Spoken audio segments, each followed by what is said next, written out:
Morning all, we're back in the speed shop, just out with a customer today who's interested in the GS310 and the Royal Enfield Himalayan. Both bikes built in India, obviously Royal Enfield, an Indian manufacturer company. Designed though in the UK, they've got the technical centre in Leicester.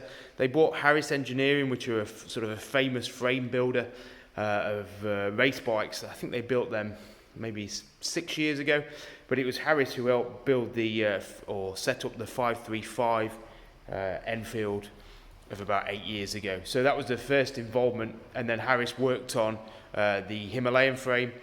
Then Royal Enfield bought Harris, and it's I guess they amalgamated at the Leicester Technical Centre. So I think that's why we're seeing good things coming out of Royal Enfield, simply because they bought a good knowledgeable frame builder. And dynamically, it's always the Himalayan's always its shining point has been its dynamics, the way it rides on road, the suspension setup. Obviously taking into account price, you're obviously dealing with budget components, but it rides really well. So I think the purchase of Harris is probably the most crucial aspect of Royal Enfield's success. They've also took on a lot of Triumph staff at the Leicester Technical Centre.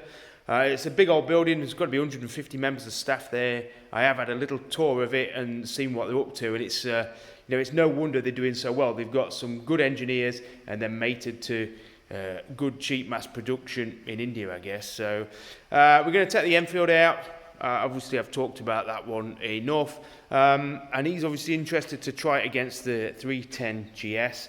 This was a bike that came out in 2017.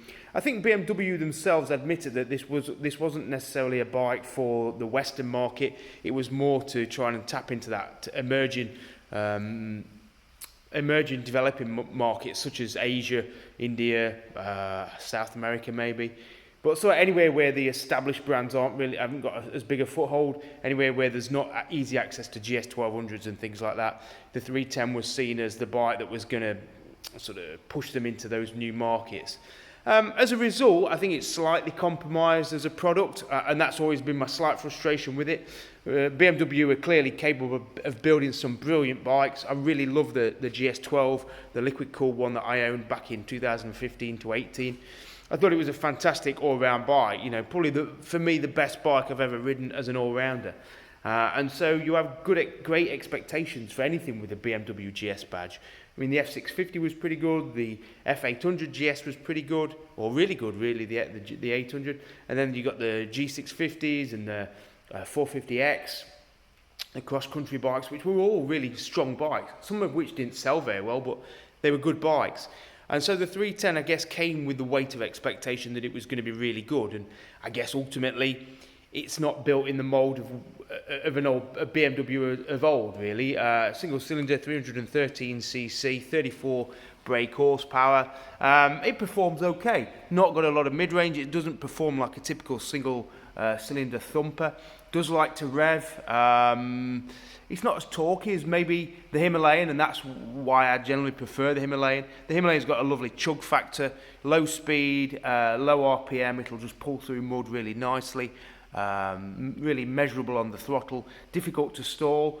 Where the 310 GS, it does need revs, it does need a bit of clutch slip, it is easy to stall, and for a novice bike I think they just missed a little bit of a trick there by not making it as user friendly. Maybe it's flywheel mass that give cause for that easy stalling. But I noticed when people jump on this bike for the first sort of hour, every so often they're stalling it, just pulling away from a junction or doing a U-turn. So it's a shame they didn't think more about the tuning of the engine. Suspension also lets this one down a little bit.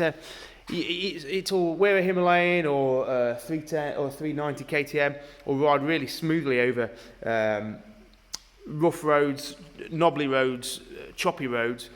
The GS tends to patter and get unsettled. If it hits a high frequency set of bumps, the front end starts to wag a bit, and the back end off road is just too soft. There's not a lot. I think there's preload adjustment on the rear, no adjustment on the front. And the spring on the front forks is only in one leg. The other one's, I believe, either a dummy cartridge or just empty. The big change that you can do to the 310 GS is obviously the Rally Raid kit, which transforms the bike and I guess reveals the frustration that BMW have actually built a good chassis and everything around it. They just didn't finish it off with the good suspension and the other final sort of pieces in the jigsaw. So the Rally Raid with the extra better suspension and just a better riding position with the risers and things just brings the bike to another level. And it's with the Rally Raid kit, it's a really good fun bike. As standard, I think people initially get off it and they go, I'm a bit underwhelmed, it doesn't excite me in any way, there's nothing particularly great about it. You know, they don't comment so much on the performance or the suspension or the brakes. It's just like, yeah, it's okay, but it doesn't shout in any real way. Where the GS does start to come strong, in people's opinions, is later on the day. When they're a bit tired, we've been on the road all day, and they really just enjoy it for its spacious cabin, its comfy seat, sure-footed handling, and sort of engine that it does push you along nicely at 65, 70.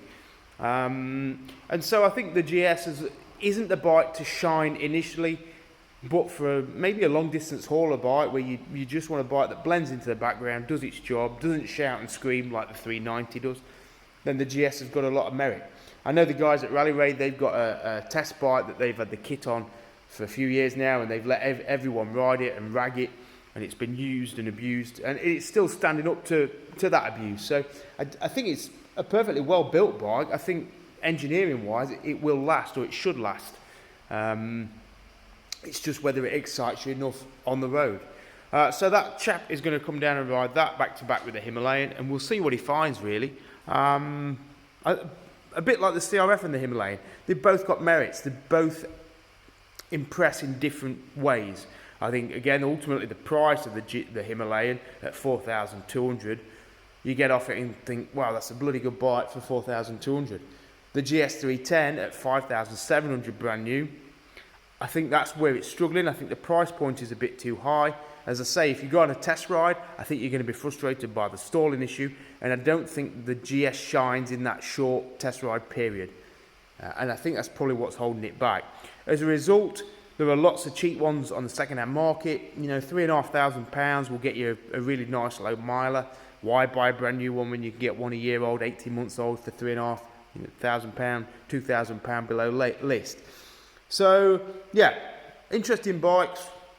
GS not as good as it could be, but still good. Himalayan, a surprise. Got Dorothy in the background. That's a picture from Monument Valley when I took the postie bike from New York to Alaska. As you can see, you don't necessarily need a lot of power to travel a long way. That's got 7 brake horsepower, 105cc extra XR tank off a Honda XR400 in the step through, but otherwise a stock Honda CT 110. So a small bike will do it. Anybody looking at this thinking I need more power than 410cc or 310, 34 brake, 24 brake, anybody thinking they need more power, then it depends what kind of touring you want to do, what kind of travelling you want to do.